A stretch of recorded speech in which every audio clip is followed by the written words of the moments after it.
বাংলাদেশের মাননীয় প্রধানমন্ত্রী শেখ হাসিনা, আপনাকে বলছি, আপনি কথায় কথায় এরা রাজাকার ওরা রাজাকার, আপনি আপনার কমন সেন্সগুলো অবশ্যই চেঞ্জ করেন।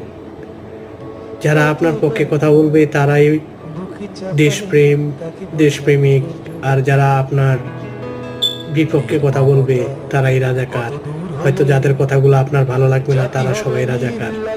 এটা কেমন ধরনের কথা? আপনি সবসময় বলে আসছেন সেই 1971 সাল যারা এই দেশটা স্বাধীন করেছেন, সেই সময়ে থেকে এই পর্যন্ত আমরা অবশ্যই স্বীকার করি যে মুক্তিযুদ্ধে যারা অংশগ্রহণ করেছেন, যারা মুক্তিযোদ্ধা, তাদের অবদান অনেক বেশি। তাই বলে এমন না যে যারা মুক্তিযুদ্ধ করে না তারা সবাই রাজাকার।